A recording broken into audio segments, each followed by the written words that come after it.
Okay, we'll give everybody, oh, it is time. I think we're all here. Hold on. Everybody ready to go?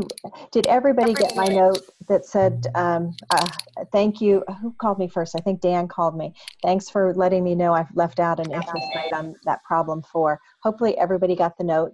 If not, I have a way to adjust for my error. So you won't be penalized for the fact that I left off a rate. You can tell I adapted that problem. I wrote it and just didn't even think about needing to put a rate in there for an NPV. So sorry about that. Let's see, Ethan and Dan, you guys ready to get going? Yeah. Okay. Yep. All right. So for S&P 500, it ended off yesterday with 2765 and 31. Loss of 6-month high highs and high lows trend, as you can see on the green chart to the right. They're trying to overcome its most recent drop to 2581 on February 8th. The toll on the industrial market has hit due to Trump's recent, which we'll talk about a little later on. A 3% increase is needed to return to its high of 28.72 on January 26th. And Qualcomm's worst performing stock dropping 5% as a result of Trump's shutting down Broadcom's proposed buyout of Qualcomm, which Ethan's going to discuss later on. For NASDAQ, it closed yesterday at 75.11. 77 has stopped with a fall in tech-heavy sector. NASDAQ's tech-heavy market still pulling ahead. For Dow Jones, yesterday it closed at 25,007. Another recent trend loss in trying to overcome low of 23,860 on February 8th. Dow recently dropped 150 points this week after its increase. Microsoft, which is huge in Dow Jones, dropped 2.5% recently as a result of new industrial tariffs, which I'm going to discuss next. Boeing was down 2.9% and Caterpillar down 2.4%.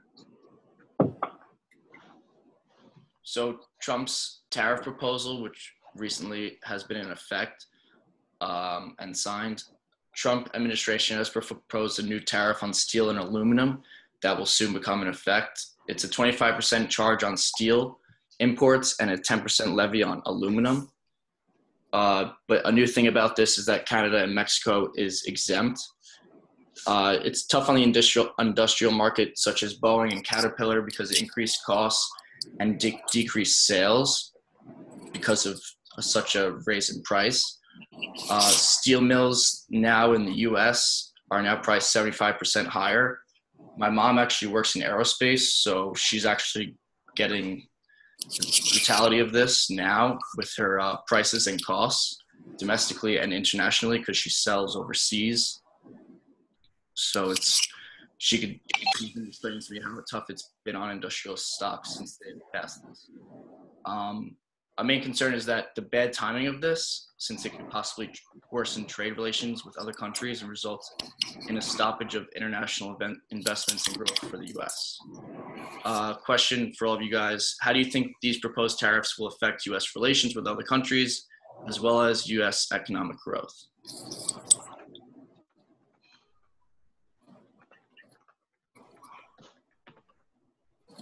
Feel free to call on somebody if you'd like. Professor, what do you think?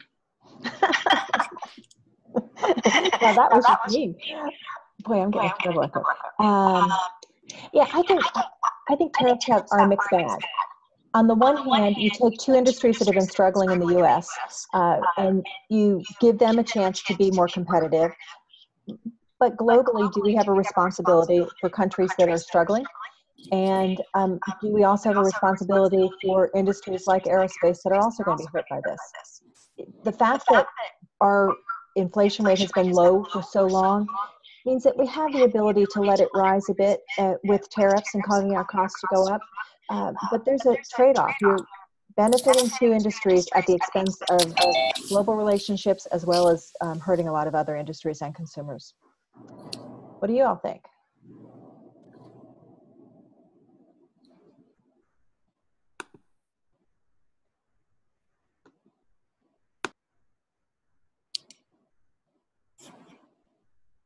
I have an idea. So I think that it'll probably affect the U.S. negatively because some of the other countries will maybe put tariffs on us as well. So it could affect some of our different companies and industries too. Yeah, I agree with that. Completely agree. All right, I guess we'll go on to the next topic. Another thing that recently happened was that Amazon bought Ring for $1.1 billion. Ring is a Wi-Fi enabled video doorbell that allows you to see who is at your door through your smartphone. Basically, it's a camera connected to the doorbell at your front door, and you download the application and you basically just are able to view the video through your phone. It was in 2013, it was rejected by Shark Tank when the founder, Jamie Siminoff, proposed it to them, and he asked for 10% of his company for $700,000. And he made a valuation of $7 million, and Mark Cuban denied that and said, I don't care if it's worth $1 million, I don't care if it's worth $90 million, I just don't see the progression. But apparently he was completely wrong because Amazon bought it for $1.1 billion. It's also the second largest investment made by Amazon, second to Whole Foods, which was $13.7 billion recently. Amazon's continued competition of home services with Google and Apple, which will be going on for a long time. Just a small question. Do you think Amazon overpaid for Ring since it's its second largest investment for Amazon for such a simple application?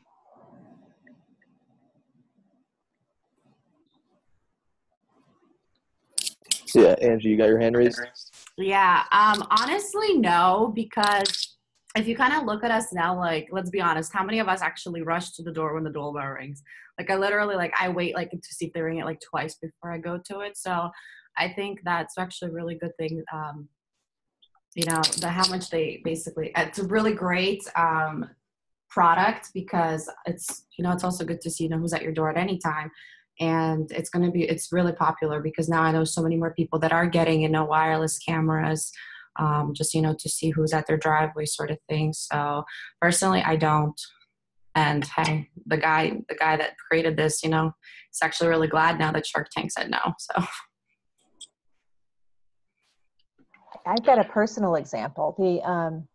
I live up in Hunt Valley, up north of Baltimore, and we had this rash of robberies up in our neighborhoods, and they were breaking in regardless of whether you have security cameras and things, and they were in the house for 2 to 5 minutes, and they were going to the master bedroom and stealing jewelry and going to the office and stealing any money or anything they found in offices and exiting very quickly.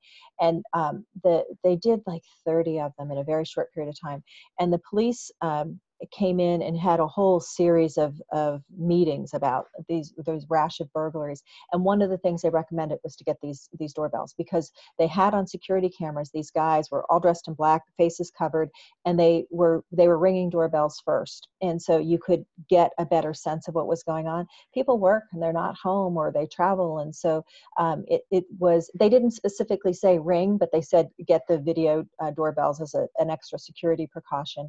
And the other thing why this is so important to Amazon is their new service where the delivery guy will put the package right inside your door. So Ring advances what Amazon's technology is capable of doing. And that has the potential to be huge for Amazon as people have more and more stuff delivered. You may have seen last year that Walmart was having groceries delivered, and you could give them a code to get into your house, and they would actually put the groceries in the refrigerator and freezer. That's a little invasive for me, but having the package actually put in the house instead of left on the doorstep if you're not home or you're not going to be home for a little while or a couple of days, I think has some real advantages. So this probably moved Amazon's taking the packages into your house forward by a lot. So probably they did not overpay. Ring is the industry leader right now. It remains to be seen if the idea of having Amazon put packages in your house becomes more mainstream, but it's moving, that's for sure. Yeah, I asked that question because it was a discussion online because some people said that they overpaid for it. I just wanted to know what you guys thought about it. I definitely agree with what you guys are saying because it, like I said, it continues its competition with Google and Apple with home services, and they could definitely integrate that into their new technologies such as the drone deliveries and stuff like that. So I definitely think they're going to be able to capitalize on that investment. All right. So in political news, Gary Cohn just resigned last week after 14 months as President Trump's top economic advisor.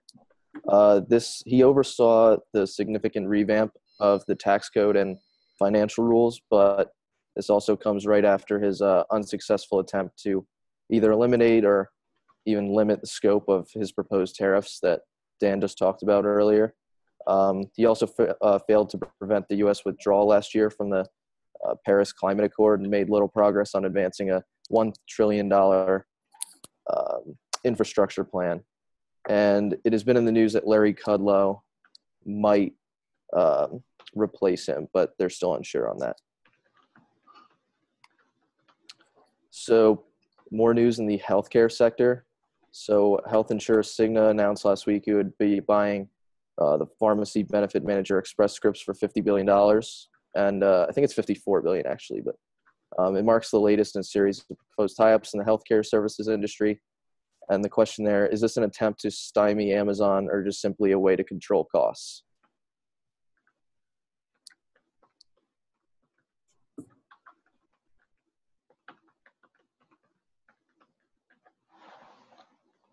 Anyone want it? Let's.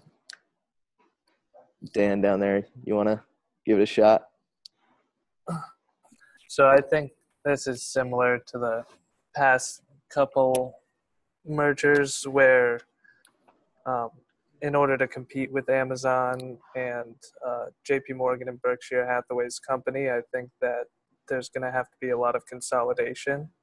And so companies will no longer be able to compete just on their own. And so I think that's why we're seeing so much action in the pharma industry right now.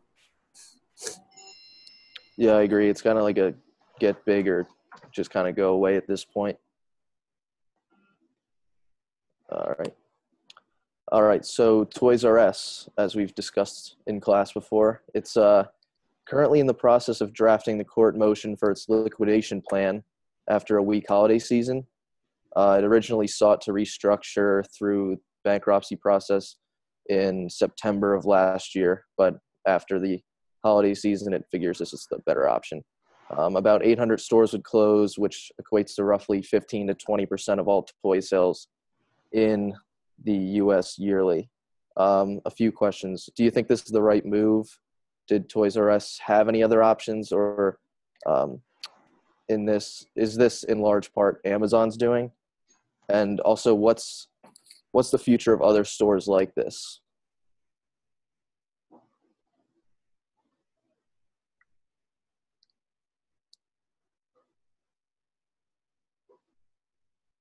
Anyone?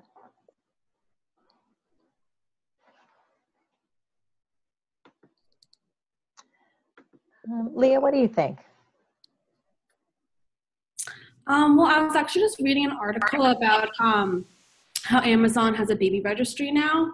So that kind of directly was competing with like Babies R Us and I guess Toys R Us too, since usually expecting moms would go to Babies R Us and have a registry there.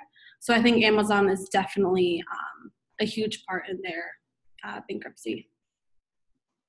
Yeah, I don't think they really tried to be as innovative as other companies, especially Amazon. They really just fell behind in the whole market. Yeah, they really did. They, it's you walked in and they could never beat anybody's price, and it just looked old and grubby over time. And it just wasn't a fun place to take your kids or your grandkids because it was just kind of shabby. Yeah, it's too bad to see it go. But I think your question is a good one. What does this mean for other specialty retailers and other industries? Is it just going to become increasingly difficult to compete? Because if you think about Target can get you in the store with underpricing toys that they're going to lose money on, because you're going to walk by, where are the toys in the Target store? Walmart, typically they're at the back of the store, so you've got to walk by a ton of other stuff that hopefully you pick up and you pay larger margins on. Toys R Us couldn't do that, so it was the end to Toys R Us, and it becomes increasingly easy to knock out other specialty stores for the same reason. You can undercut their prices on their product because you sell so many other things that you can make up the margins on. And this isn't a good sign for other specialty retailers either. Toys are also a tough product because kids are also getting used to technology, and they Precisely bring their iPads and iPods and iPhones to dinner and stuff like that, and play games on that. So physical toys aren't that big now. You're exactly right. Yeah, the technology has just undercut toys in general. Yeah. So in Chinese news, I think it's Xi Jinping, the president of China, is set to rule indefinitely. Prior to this vote, he had a 2-year term limit on the presidency, but that doesn't exist anymore. And it was put in place half a century ago after the rule of Mao Zedong. And surprisingly, 99.8% of delegates voted in favor of the change, which showcases the Communist Party dominance in that country. So what do y'all think? Is this a major issue for anyone, the world, or just the United States?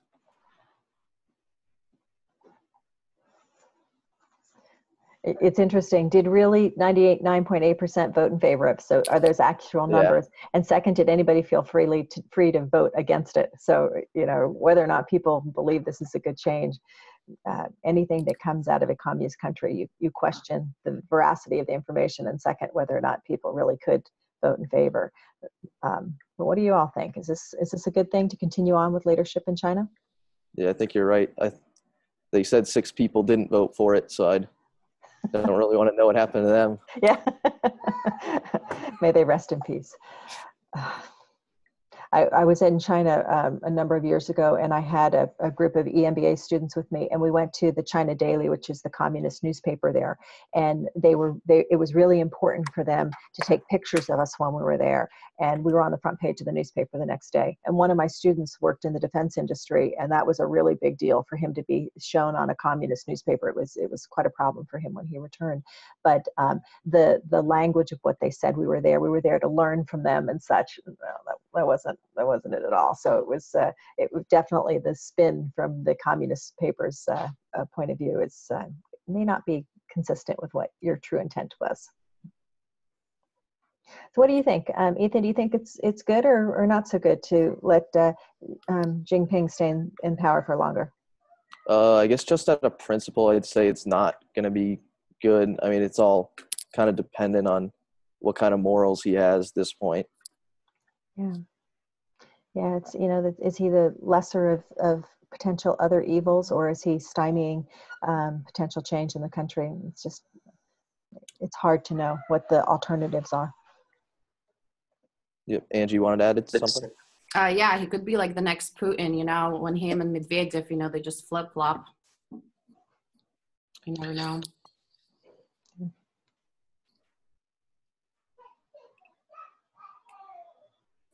Right. So the block deal. So President Trump, or as Dan mentioned earlier, President Trump blocked Broadcom's $117 billion bid for Qualcomm, which this would have been the tech industry's biggest deal ever. So the Committee on Foreign Investment in the U.S. said Broadcom would stymie R&D in the U.S. chipmaker and weaken it against foreign rivals. They also denied it because Broadcom was told they had to give the committee 5 days notice on whether or not they were going to act on it, and they never did. So that was a red flag to begin with. But this move certainly fits into Trump's agenda, protecting American companies and workers. But what do you guys think? Is this the right move?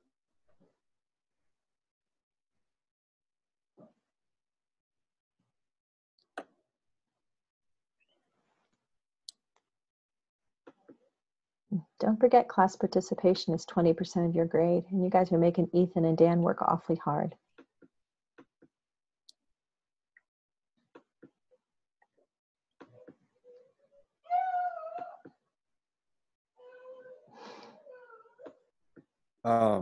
Isn't this kind of like unprecedented? I'm not sure if this is a good move or not, but like I haven't read too much on it, but wasn't like this the first time that something like this has ever happened before? I'm actually not positive on that. It was just it was big news just because of the amount and the fact that Broadcom's are based out of Singapore, and they're also the other chip makers in China who would take advantage of that. They also have a history of kind of weakening U.S. companies when they buy them. Yeah, other deals have been stopped in the past, Sean, based on anti-competitive concerns. What's different here is it's an international firm looking to take over a U.S. firm, and Trump's position is that we're going to slow down 5G if this happens because, as Ethan said, Broadcom has a history of cutting costs, and they're worried that so much of the U.S.'s chip capacity will now be overseas, and so it will make the U.S. less competitive. So that was the rationale.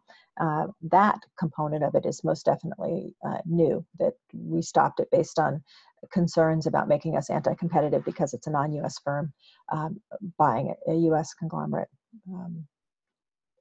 Yep, and then right after this happened, their share price decreased 5% or something. Yeah, and you probably saw that Intel is looking also to buy Broadcom. At least they were, in order to block they're looking to buy Qualcomm in order to block Broadcom's bid, because Intel was also worried about not having U.S. influence over chip manufacturing. So the Dropbox valuation. So Dropbox set a valuation target between $7 billion and $8 billion ahead of its IPO, which I believe is happening early next week.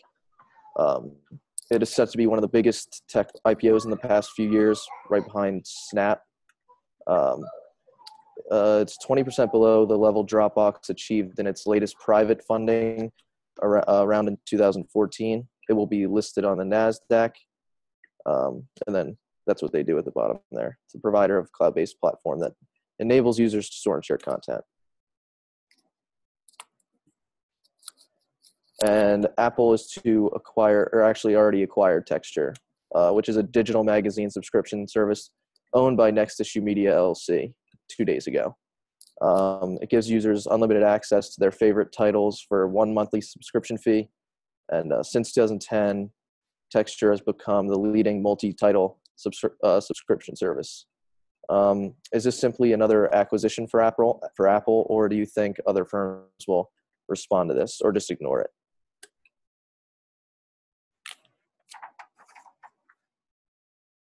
How many of you subscribe to any magazines that you actually get the physical magazines? Yeah, some of you still do. Yeah, I do when they send me one of those deals where, you know, I've got American Airline points that are going to expire, and so they'll send me magazines. I almost never read them, but you know, they sit around. If somebody's visiting the house, they can read them. How many of you get digital magazines or have access to digital magazines and read those regularly? Yeah, you guys are not big magazine readers.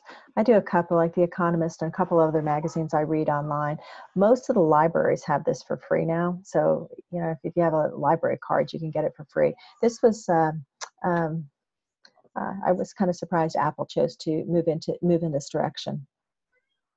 I'm guessing it will be another subscription they're trying to sell, like their music subscription and such. But you know, with the prevalence of information on the net, magazines just have really lost their relevance compared to what they were 20 years ago.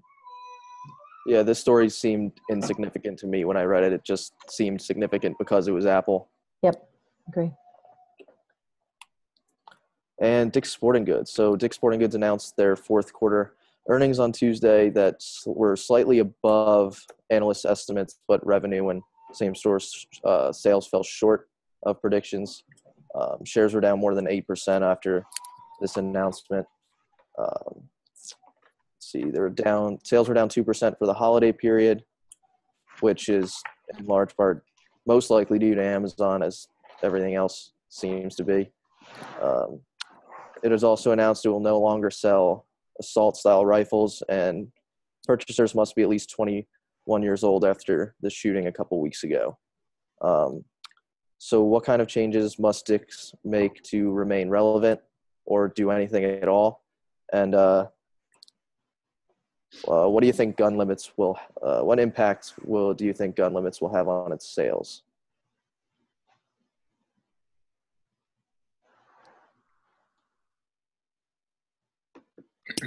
So I don't really know where you guys go to buy like sporting apparel, but Dick's is never on my list, and it's just never been on my list. I would never think to go there. But I know that they sell like I haven't been there since I played soccer when I was a kid, and I had to go and buy like soccer cleats. So I'm not really sure how they should remain relevant, but I'm sure that their gun limitations are going to have a very interesting impact on their sales, because that is such a controversial thing on both ends. I'm sure you'll have people supporting them because of the choice and people who won't go back there because of the choice too. So it'll be at least very interesting to see how it plays out.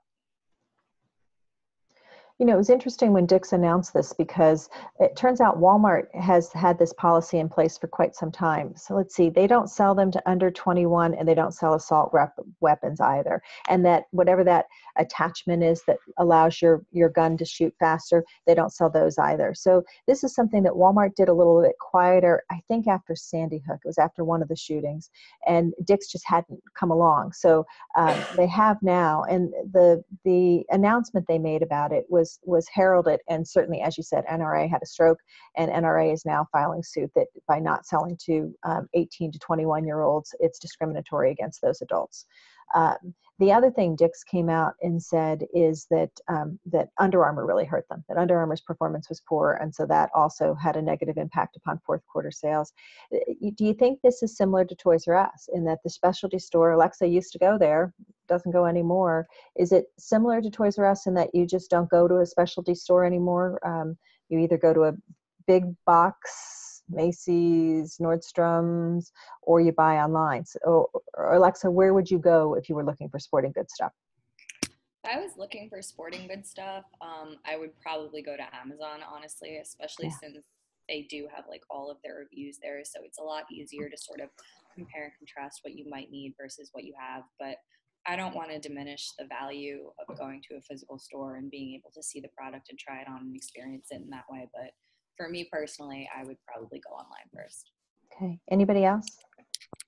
I agree with what she's saying about shopping at Dick's for sporting goods, but they've also have other avenues like Field and Stream, which is a huge outdoors store.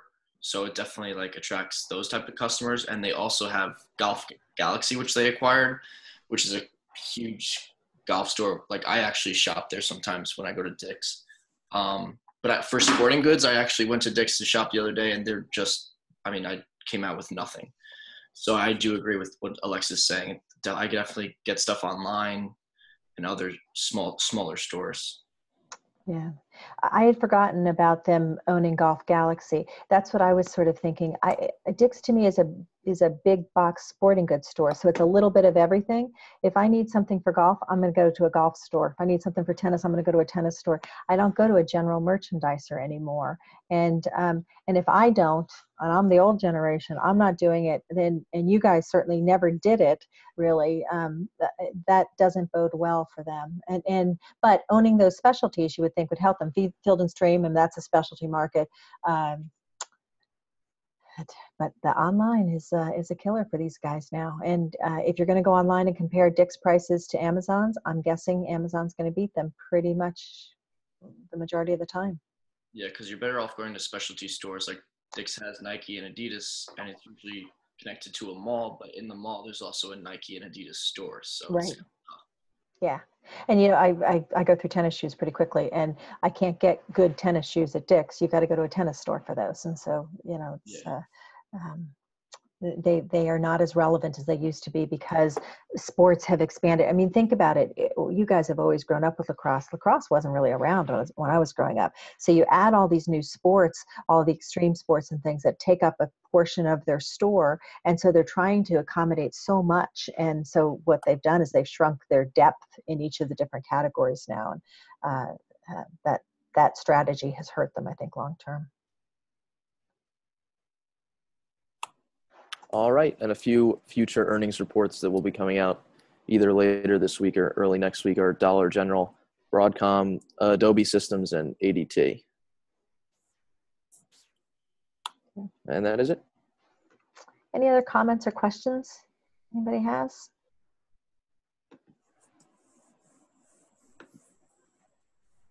Okay. All right. Let me get back control over this screen. Share my screen now, and we're going to pull up some problems here. Hopefully you can see the full screen now. Thanks, guys. Nice job on the review of the week.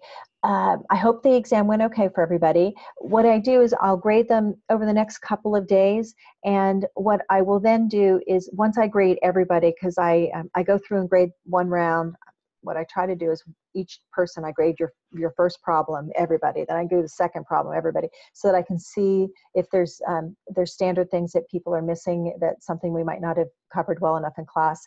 Once they're all graded, I look and I take the top score and I move that up to 100%. So it was a 200-point exam. So if the top score is 198, I add 2 points to everybody's exam at the end of the semester. If the top score is a 150, I add 50 points to everybody's exam. So we normalize it based on the class. And then next time we're physically in class. So once I finish grading everybody, figuring out curve, I'll send you an email telling you that that they're completed. I'll tell you the size of the curve, and I'll attach your graded exam. We'll go over it in class next time. Now we're physically in person next time, and so we'll start off with our review of the week. Then we'll go over the exam, and then we're going to do chapter 8. We're going to skip chapter 7 for now. Chapter 8 is a delightful, easy chapter.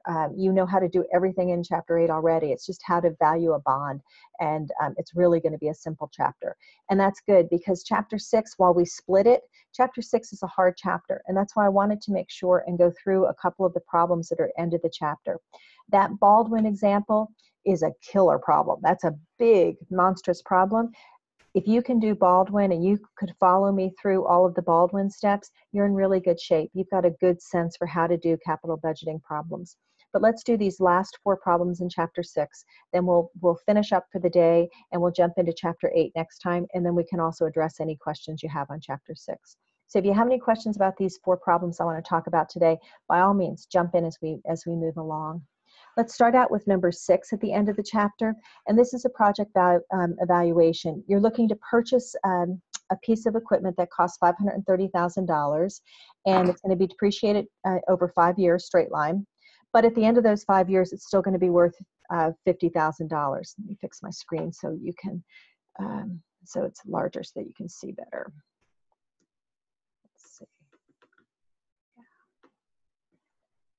Okay, so at the end of the 5 years, the equipment is worth $50,000. Let's see, you'll save $186,000 before taxes, and you'll be able to reduce your working capital by $85,000. Tax rate is 35%. We got to calculate an IRR. Well, there's several things in here that are squirrely, and that's why I like this problem, because it's a little different than what we talk about typically. First of all, we have this investment for $530,000. It's going to be depreciated straight line to 0, but it has a salvage value. So we know even though on the books the asset's worth 0, we're going to get $50,000, which means we've depreciated it too quickly. So we're going to have to pay taxes on that. So we're going to have an after-tax positive cash flow at the end of the life. Now this project problem is a little bit different in that they didn't tell us revenues less costs. Instead, they just said cost savings were $186,000 per year. Okay, so that's essentially revenues minus costs. The other component that's different here is instead of ramping up working capital initially, we're going to reduce working capital initially. And much like when we ramp up working capital, we expect we recover all of it at the end. If we reduce working capital up front, we have to regenerate that working capital at the end. So with all of that said, we're going to spend $530,000 for this item initially. I've got to find my pages here. We're going to spend $530,000 for the asset, but we're going to save $85,000 in working capital. So my cash flow, my initial outlay is a negative $445,000. Each year, next I go and I build my pro formas. This is a nice pro forma because they're the same each year. So my cost savings is $186,000 per year. Then I have depreciation of $106,000. Let's see. Sean, where did I get that $106,000 in depreciation? Where'd that come from? Turn on your mic. I'm sorry. Where'd you get the 106? Yeah, where'd that number come from?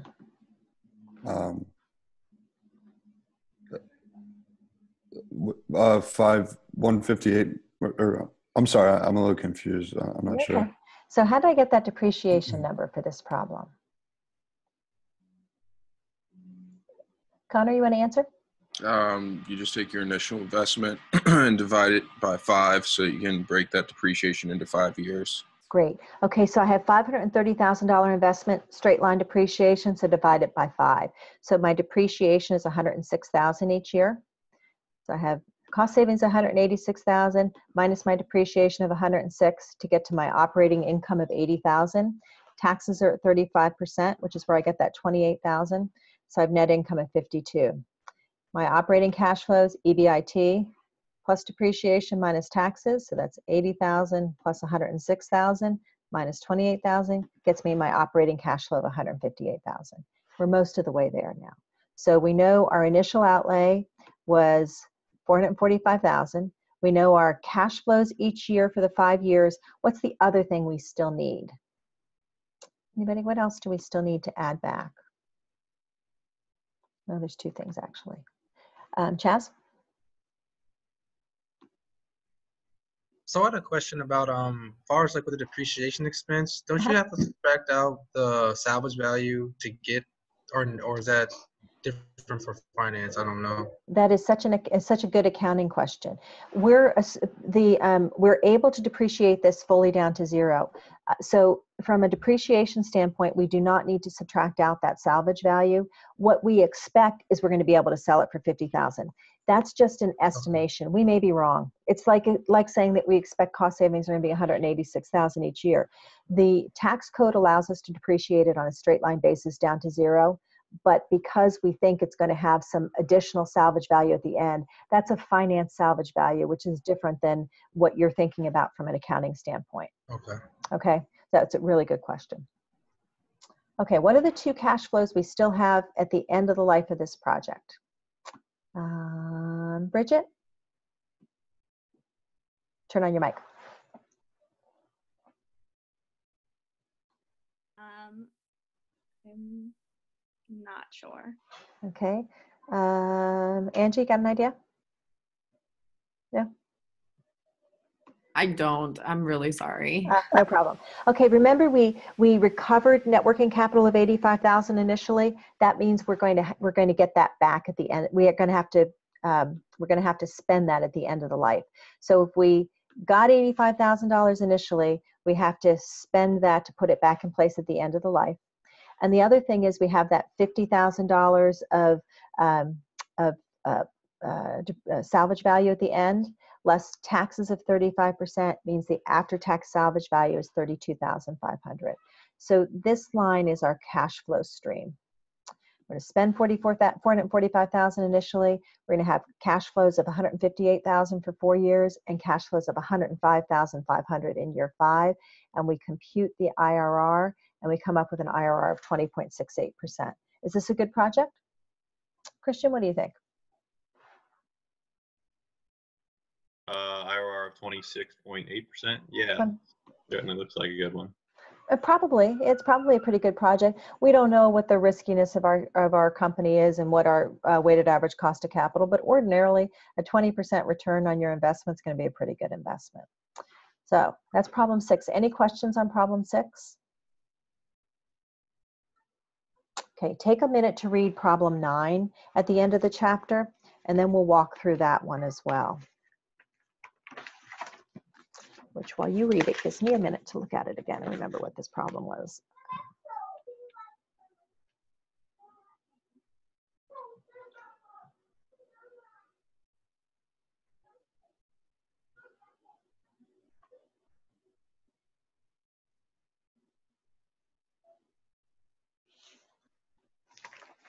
Okay, 9 is a nice, easy little problem. It's a really good, straightforward cash flow problem. So what we've got is we're going to expend $3.9 million initially. We're going to have sales of $2.35 million. Let me blow this up a little bit. It's probably going to be too much. That's too much. So we're going to have sales of 2.35 million. We're going to depreciate it for 4 years, straight line, but it's not going to have any value at the end. Our operating expenses are 25% of sales. We have to spend 150,000 on working capital initially, tax rate of 35%, and we require a 13% return, and we're just going to calculate an NPV. So first thing, our initial outlay is 3.9 million. What else is part of our initial outlay in year 0? What's another cost we're going to have? Brian?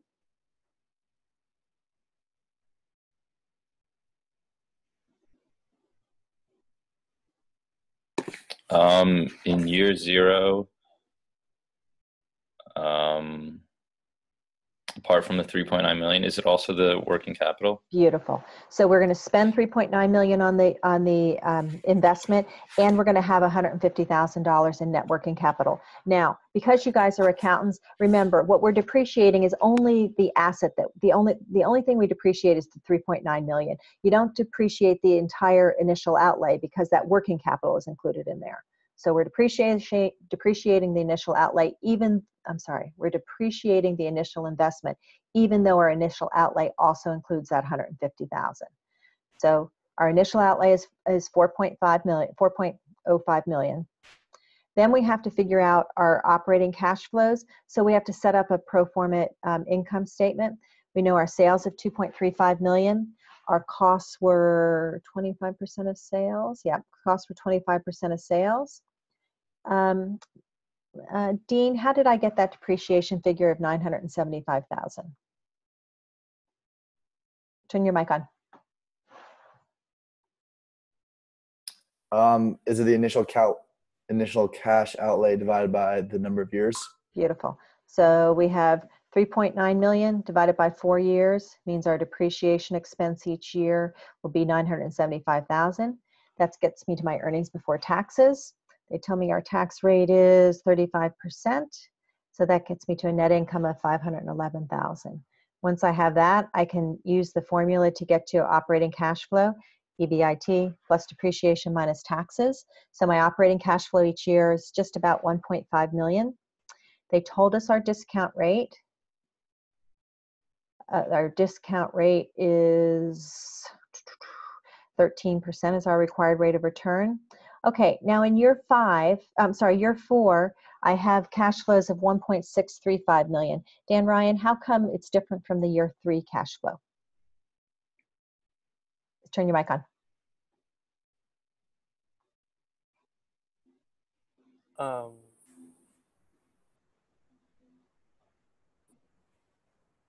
Is that due to the net working capital? It is.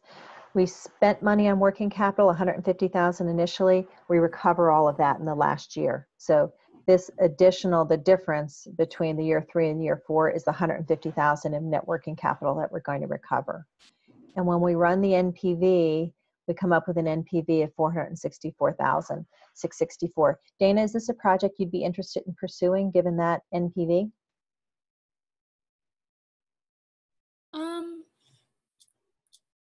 I think so. Not really sure. You think exactly right? Yeah. Okay, so we would undertake this project. And Dana, how would you tell your boss why you want to undertake this project? Just that it's a positive NPV, but I'm not really sure. Good. Okay, it's positive NPV. Emily, what would you add? What else would you say to your boss about this project? That the net present value is like how much value you're adding to the company by undertaking that project. When you consider the riskiness of our company and you consider all of the cash flows that are going to be incurred, both cost and positive cash flows. Exactly. Make sure you tell your boss that it takes into consideration how risky your company is. That's what that discount rate does. And we'll learn in a couple chapters how to calculate that. Okay? Everybody good on that one? All right, let's jump to number 20. Take a minute to read it, and then we'll take a look at it.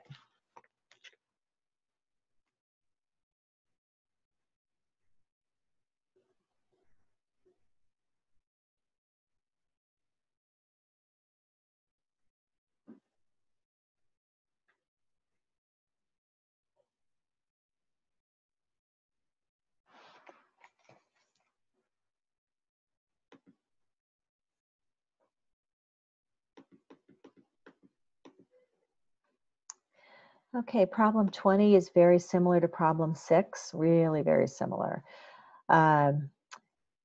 We're spending $415,000 for a machine.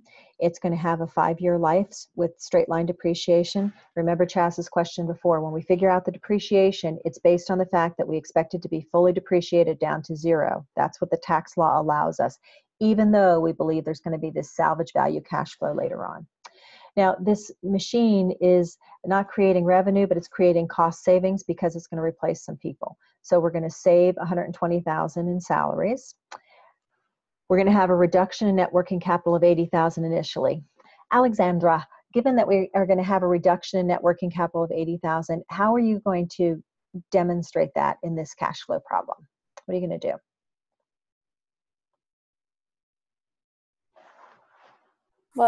It was about the net working capital? Yeah. What would you do with that? Or Yeah, so we know it's going to be reduced by $80,000. So how does that factor into this cash flow problem? Would you like subtract it out of each year's cash flow? Not each year. You subtract it out at least once, but not each year. Yen, what would you do with that net working capital?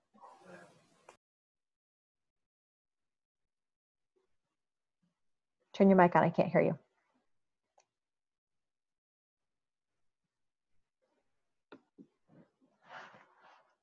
So I think the new project will decrease the net working capital. So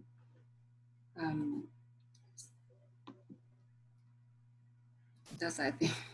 Okay, so we have a reduction in net working capital. So Chris, what does that mean? How are we going to impact? How's that going to impact our cash flows? I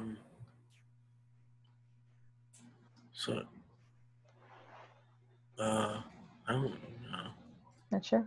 Tyler? No. Tyler, got a guess?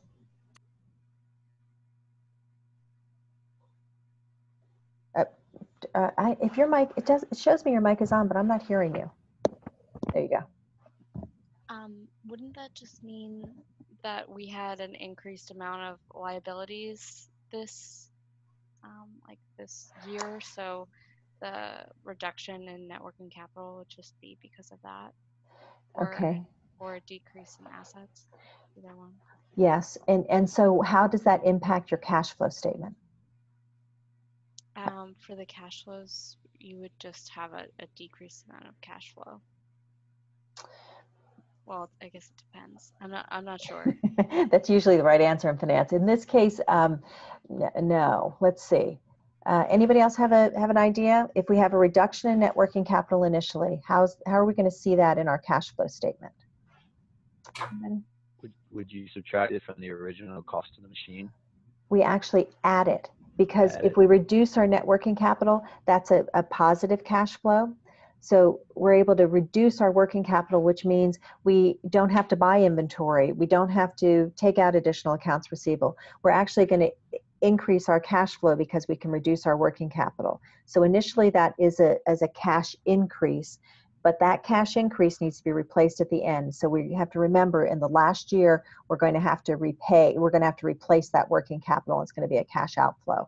So working capital tends to balance out to 0 at the end of the life, but typically you invest in working capital up front and it's initial outlay, and then you recover it at the end. This is the reverse, because we've got some cost savings, so we're also going to reduce working capital, which means it's a cash inflow initially that's going to need to be replaced or repurchased at the end of the life. Okay, with that said, let's take a look at this problem. So the machine costs $415,000, depreciated on a straight line basis for 5 years. We have savings of $120,000. So our initial outlay is at $415,000 for the machine, less the savings in working capital of $80,000. So our initial outlay is $335,000.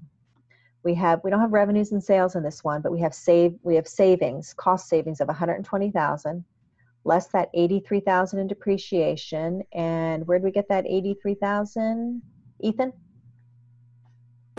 It was the original cost by 5. Good. The cost of our machine was $415,000 divided by 5 is $83,000 in depreciation each year. So that's my depreciation expense to get to my EBIT. We don't do interest expense and cash flows. That we take that into consideration later. Subtract out our taxes at 35% to get to our net income. Convert that to an operating cash flow number. How did I get that 107,000, Dan L? How did I get that number? Turn your mic on. Thanks. Louder. I think I remember. I'm sorry. Okay, so operating cash flow, Christian, do you remember where that comes from?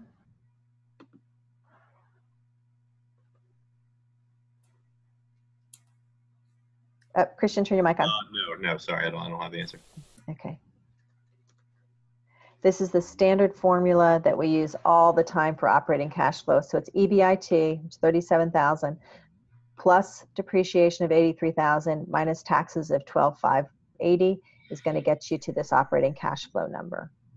And the only other thing you need to remember is that we have a salvage value. So according to accounting, we've depreciated this asset down to zero. But from a financial standpoint, we expect we're going to be able to sell the equipment for 50 grand. That means that we have reduced our taxes by too much. So we've got to pay taxes on that salvage value of 17,000. So our after-tax salvage value is 33,000. So I'll set this up. Yeah, I did. So my cash flows would be the initial outlay, add it back, that working capital savings, our cash flows each of the 4 years. And then in the last year, we had that cash flow of 107,000, but we had to repay the salvage value less the after-tax salvage value that we saved. So when we do the calculation, we come up with an NPV of 52,279. Let's see, Chaz, is this a project that you're going to invest in? I guess so. This is more than salvage value, so I guess you'll be making some money off of it. Yeah, when we take into consideration all of our costs, we're actually creating value. So yeah, this is a good project for us, and we would want to go forward with this project. Okay. Any questions on this one? We do a lot of these problems in future chapters, so it becomes a little bit more common. But with cash flow analysis, there's really very standard things. We have an initial outlay. We typically have something about working capital up front. We have to figure out operating cash flows each year. And then we have the stuff at the end. And the stuff at the end is operating cash flow, what's the salvage value, and what's the working capital impact. And so if you keep those few things in mind, these problems become pretty routine on how you do them. But these have been a little bit simpler. Baldwin is a tougher problem. All right, now take a look at number 28. This is the last one we're going to do. And this is a big problem because each year the cash flows are different. And that's much more realistic given that companies have cash flows that it's rare that you're expecting the exact same savings or the exact same costs each year. So read number 28 and then we'll work through that one so that you'll have that one on tape too that you can look back on later.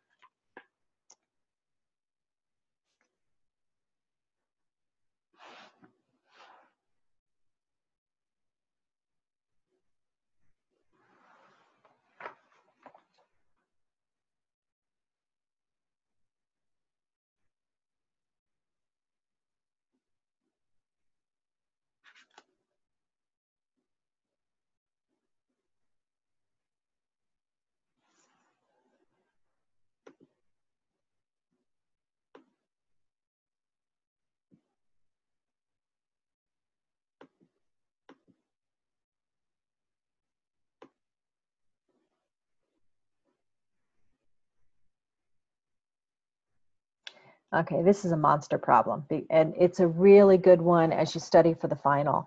It's a really good one to look at, and it's also why it wasn't on the midterm. This concept takes a little bit of practice to get accustomed to, but looking back over this recording later and working through this problem and knowing how to do it will keep you in really good stead for the rest of the semester. The big challenge I have with chapter 6 is it's such a critical chapter for the rest of what we do to make sure that you get this, even though it's right at midterm time. So what we have is a company that has a project that's going to last for 5 years, and the sales are going to increase for the first few years, and then they're going to start to tail off. So we're expecting 81,000 in sales in the first year, and by the 5th year they're down to just 77,000. We have to spend 1.5 million in working capital initially, and we're going to recover working capital at the end of the life. but this project is much more realistic for a company. As sales increase, we expect our working capital needs to increase because we're extending more credits, we have more accounts receivable, we are building up inventories. So it's not at all unusual for working capital needs to change each year as the company's sales change. So as your sales are increasing, your investment or your cash outflow for working capital, it tends to increase. As your sales decrease, your investment in working capital also decreases, and you actually have essentially a cash inflow. So we'll watch that with this company. And then we expect to recover all of the buildup in working capital at the end of the life of the project.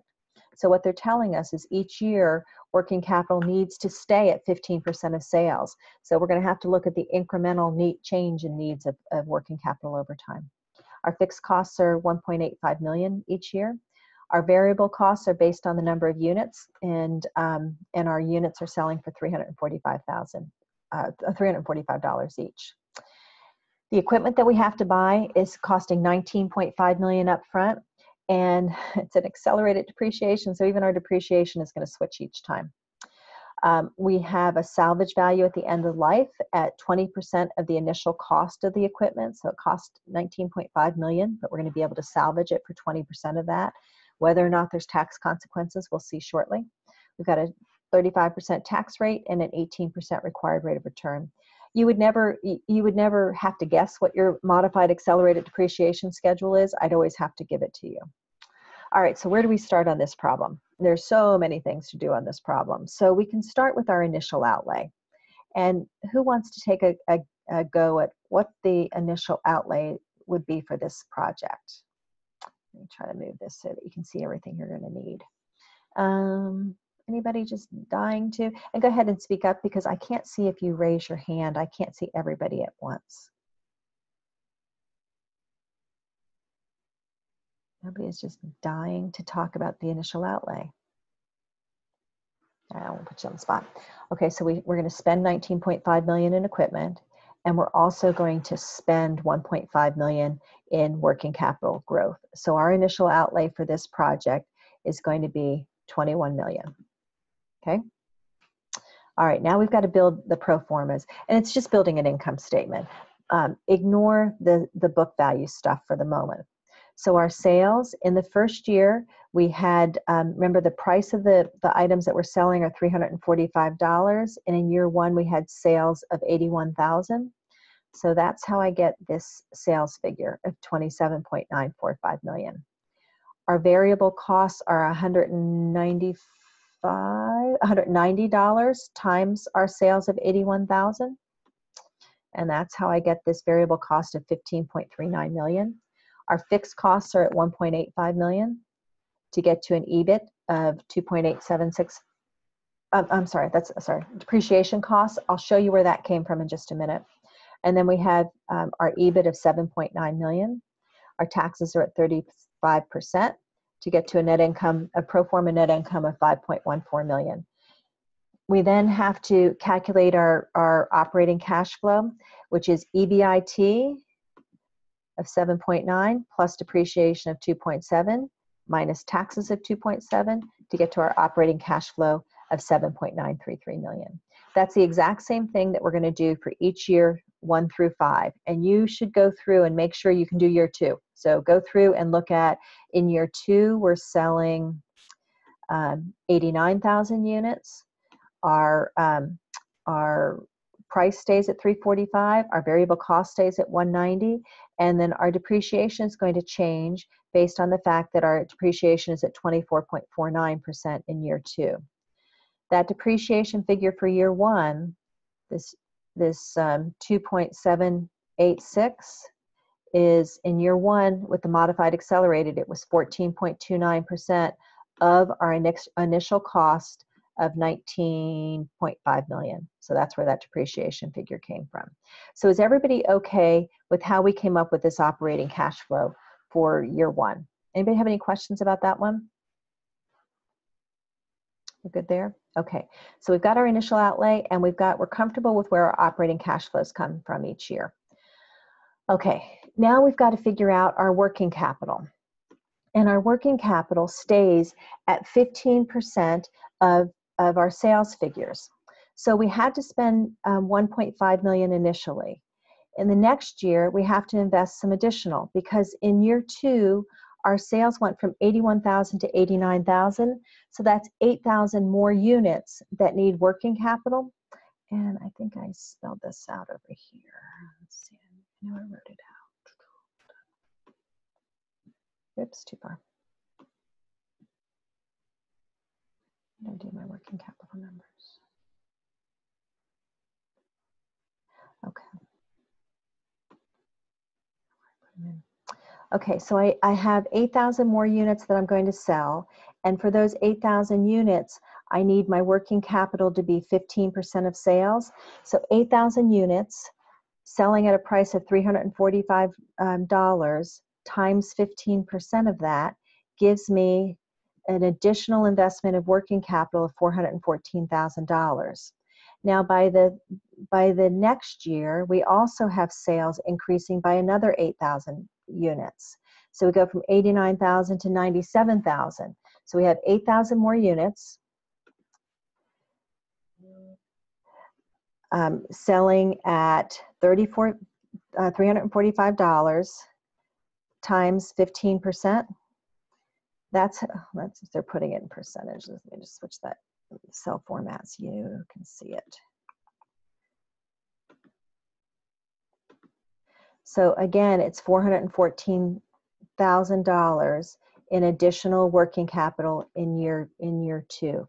Now year 3 is different because in year 3 our sales went from 97,000 to 92,000. They fell by 5,000. So our working capital is also going to fall. So we have 5,000 fewer sales, still selling at $345 and times 15%. So we're actually going to have a credit. Why did I set these up as percentages? So we're actually going to have a credit of $258,750 in year 3. So instead of being an additional outflow, we're actually receiving money back in. At the end of the life, we were supposed to recoup a 1.5 million initial outflow. What you do for working capital recovery is you add together all of the cash flows that occurred. So you spent 1.5 million initially, you spent an additional 414,000 in years 1 and 2, you recovered 258,000 in year 3, and you recovered 776,000 in year 4, so that altogether you're recovering the remaining working capital, or 1.293 million in year 5. The only other thing we need to do is the salvage value. And so we had an asset that was worth 1.5 million initially, and what the problem told us is that at the end of the life, we're going to depreciate it using an accelerated depreciation schedule, and at the end of the life, we're going to be able to sell it for 20% of that 19.5 million, which is I'm just going to make sure I get the number right. We're going to be able to sell it for 3.9 million. Well, now we need to know what it's going to be worth each year. And so what we did is we did a depreciation schedule. We had accelerated depreciation, so it was 14% of the asset value initially. Remember, the asset value was 19.5 million. So at the end of the first year, our assets worth 16.7 million. We depreciate at 24.49% the next year. So our asset value is down to 11 million. We do that each year based on this depreciation schedule here. And by the end of the 5th year, our asset is worth 4.35 million. We're going to be able to sell it for 3.9 million. So we actually have overpaid taxes. So we're going to get a bit of a credit back in the last year. So instead of just the 4.35 million, we're going to get a tax credit. And I know I worked that out down here so you can see it. Yeah. So we're going to sell the asset for 3.9 million, but it's going to be on our books for 4.35 million. So given that we have overpaid our taxes, we've overpaid by 450,000. So we're going to get that rebate. So our after-tax salvage value is actually going to be 4,057,000. That's the extent of our cash flow. We had our initial outlay and our initial investment in working capital. We figured out our operating cash flow for each of the first 4 years. And then in the 5th year, we had our operating cash flow. our recovery of all of that working capital, and our recovery of the salvage value, so that our cash flow was larger in year 5, as it typically is. And then we wanted to calculate an NPV and an internal rate of return. All right, Alexa, when you look at this, is this a project that you're interested in encouraging your boss to invest in? I'm going to say yes. Why? You're right. This is one that you definitely want to pursue. Why? Because your net present value exceeds your initial outlay. Net present value just has to exceed 0. And so look at it, it's 8.4 million. So you did more than exceed 0. And you've got an internal rate of return of 33%. So we require our projects to earn, what was it, percentage? We require our projects to earn 18%. This one's expected to earn 33%. Good project. So we want to go forward with this one. This is a good, hard problem. And if you can do this, you can do anything else we do the rest of the semester. So, so take a look at this one again between now and next week. Next week is just the bond chapter, which you're going to find to be really easy. Be sure and don't wait until the exam to start figuring out chapter 6. Go back through the Baldwin problem, and especially this one. Go through this one, because this is a good challenging problem. And if you can get comfortable with those two, you're in really good shape for the rest of the semester, because all we're going to do from here on out is how do we come up with that working capital number, and where do we come up with the rate, the cost of bonds, and the cost of equity. The rest of the stuff is pretty easy. This is the biggest challenge for the rest of the semester. All right, any questions before we wrap up for the day? Okay, I will see you in person next time. Remember, skip chapter 7 and go right to chapter 8. We'll do a review of the week and we'll review the exam. Watch for your exam, probably by Sunday, I'd say at the latest. You should have your exam in hand, and we'll go over it next week. Have a great week, guys. Bye. Bye.